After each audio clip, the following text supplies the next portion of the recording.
Olá mães, boa tarde. Boa tarde. Estamos aqui, eu e João, e nós preparamos esse vídeo para vocês, para que vocês tenham onde recorrer quando tiver alguma dúvida na produção dos posts. A ideia é que vocês possam fazer a produção dos trabalhos de forma mais autônoma, mas é claro, estaremos sempre à disposição de vocês, ok? Então, nós dividimos esse trabalho em duas dimensões.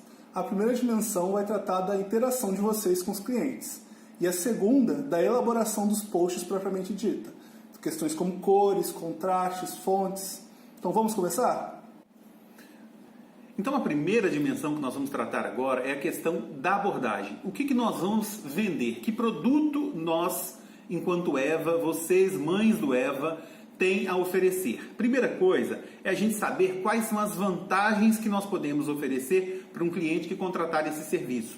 Então a gente precisa saber exatamente como que um empreendimento ou um serviço, que trabalha com vendas ou serviços, como que ele pode ser conhecido pelas redes sociais, como um post pode ajudar isso e que tipo de vantagens, o que pode melhorar, por exemplo, a lucratividade dele por ele se tornar mais conhecido nas redes sociais.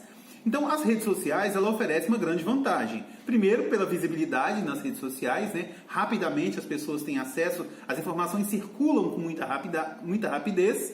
E a questão da divulgação também por manifestação de interesse, que é aquele algoritmo, Mas esse é um serviço pago, mas que também é uma possibilidade, de forma que, por exemplo, quando você entra e faz uma pesquisa no Google lá que você quer comprar um tênis, quando você abrir seu Instagram ou seu Facebook, vai começar a aparecer propagandas de tênis lá. Então essa é uma forma de você também anunciar nas redes sociais, e que isso pode ser pensado futuramente também. Mas é importante que a gente saiba como isso funciona para que a gente possa oferecer esse tipo de serviço.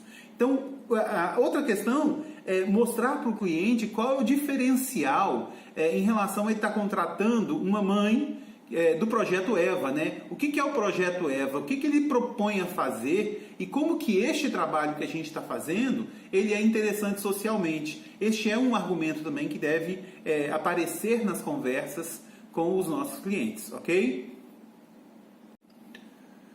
Bom, então depois que nós já mostramos para o cliente quais são as vantagens de ele contratar o serviço de post, elaborado pelas mães do Eva, nós precisamos pontualmente observar quem é esse nosso cliente. Então, os cuidados que nós temos que ter é quem é essa pessoa de contato nesse empreendimento, seja um trabalho formal ou informal. E assim a gente vai ter que caracterizar que tipo de negócio é esse para a gente entender, ok? O tipo de produto, ele vende algum produto ou ele está vendendo serviço, ok?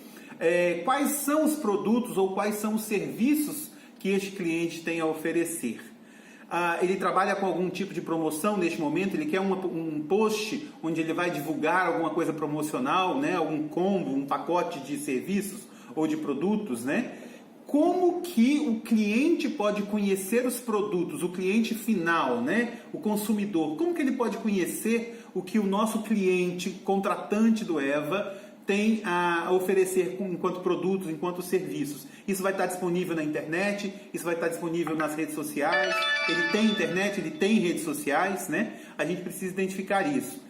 E como que o cliente pode comprar, Ele vai comprar por um aplicativo, ele vai ter que ligar, ou seja, delivery, ele vai receber isso de alguma forma em casa, ou ele vai ter que ir lá no local, ou seja, se existe um local, existe um endereço. Eu preciso saber esse endereço também, Eu preciso saber se esse cliente, ele dispõe de imagens que ilustre, que possa agregar valor ao post dele. Fotografias, imagens de fachadas ou do serviço que ele produz, que ele trabalha. Então, esses elementos precisam ser pesquisados. Eu preciso identificar se o meu cliente dispõe de alguma imagem. Eu preciso saber se esse cliente tem alguma observação, se ele tem algum registro que ele queira fazer para a produção desse trabalho dele, se ele já tem uma logomarca, ou se ele tem, ainda que ele não tenha, se ele já pensou numa logomarca, o que seria. Então, todos esses detalhes nós precisamos nos apropriar, ainda que a gente não use todos, mas a gente precisa se apropriar, porque isso vai contar muito na nossa capacidade, na nossa habilidade na hora de produzir o post para aquele cliente, ok? Bom, agora a gente vai falar sobre a produção dos posts propriamente dita. Quais são os elementos que vocês devem prestar atenção quando estiverem fazendo a elaboração das artes dos clientes de vocês? A primeira coisa a se atentar são as cores. Se já existem cores associadas ao negócio do cliente de vocês, seja uma loja, seja o que for. se o cliente tem preferências de cores e se ele tem um logotipo ou logomarca com cores já bem determinadas. Bom, uma outra questão que você deve sempre saber é como este serviço, esse produto é oferecido por este cliente especificamente, mas como que a concorrência, como que outras pessoas que trabalham com aquele mesmo produto está anunciando. Ou seja, se você está querendo prestar um bom serviço naquele post, é importante você saber se tem uma concorrência, se tem alguma outra pessoa que faz o mesmo serviço ou vende o mesmo produto, como é que ela está anunciando, para que você faça alguma coisa similar ou superior. Você também precisa se atentar sobre o que pode ou não ser extraído da internet. É comum utilizar algumas imagens como base, mas lembre-se que você não pode simplesmente pegar uma imagem já pronta e utilizar no seu trabalho por causa de questões de direitos autorais. Então sempre priorize imagens fornecidas pelo cliente e nunca use imagens diretamente tiradas de algum local. Uma outra questão muito importante é a questão do texto.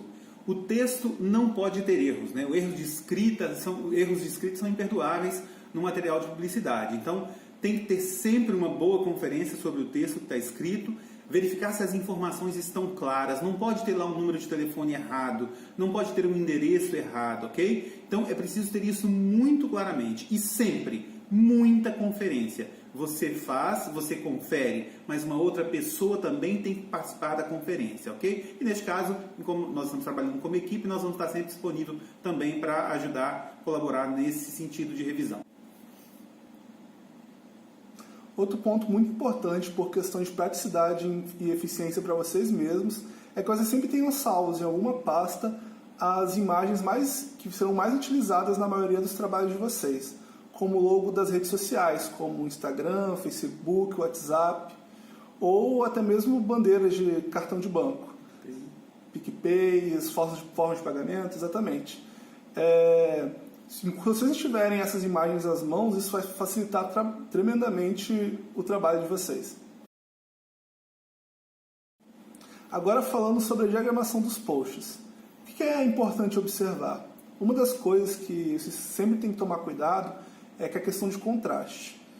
Se uma imagem não tiver um bom contraste, como por exemplo uma boa diferença dos textos e da imagem de fundo, isso vai dificultar a leitura, vai dificultar vocês a passarem a mensagem que vocês querem passar do cliente de vocês.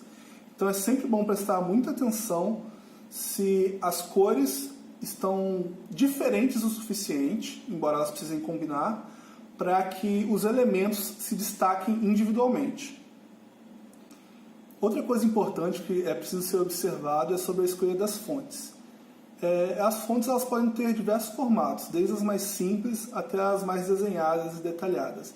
É preciso sempre observar quais combinam mais com o tema e com os valores, o que o cliente quer passar e a imagem que ele quer mostrar para aquele determinado produto ou promoção a ser divulgada. Ainda sobre fontes, vocês precisam prestar muita atenção no tamanho das fontes que estão sendo utilizadas. É preciso tomar cuidado para não utilizar letras muito pequenas que dificultam a visualização das informações ou enchem demais o texto de informações, com caixas de texto muito grandes com letras pequenininhas. E também é preciso tomar cuidado para não criar artes com letras muito grandes, que sufoquem as imagens de fundo, que tornem aquilo muito pesado e exagerado. Então, um bom balanço é sempre o ideal. Sobre a resolução das imagens, é algo que precisa ser conferido e é algo que a gente sempre lida quando a gente está trabalhando com artes, né? Às vezes, alguma imagem que você pega da internet, que você consiga editar, ou alguma imagem que o cliente envia, ela pode ter uma resolução muito baixa e isso pode causar um ruído e um incômodo no produto final que possa fazer ele parecer menos profissional. Então, é sempre bom priorizar imagens que tenham uma resolução maior, ou seja, que sejam menos embaçadas, que sejam mais nítidas, que quando você abra elas você consiga enxergar os elementos da imagem com mais facilidade. Bom, e para a gente concluir essa parte de diagramação, é preciso que vocês prestem bastante atenção também nas proximidades dos elementos com as bordas. O que a gente já chamou também nas aulas que a gente fez junto de área de respiro, né? É sempre bom procurar prestar atenção se os elementos eles não estão muito colados uns aos outros. Se alguma letra está sobrepondo a outra, se ela está muito encostada nos cantos das imagens. É sempre bom lembrar que quando postado em redes sociais, às vezes algumas dessas imagens são ligeiramente cortadas. Então, tornar esses elementos um pouco mais afastados das laterais das imagens e se preocupar em deixar um espaço entre eles pode realmente fazer uma diferença na sua arte. Então, mães, a gente espera que essas dicas que nós deixamos nesse vídeo sirvam para que vocês possam consultar sempre que necessário, mas lembrando que nós estaremos sempre à disposição de vocês. Eu, o Júnior. E eu, João. Um abraço.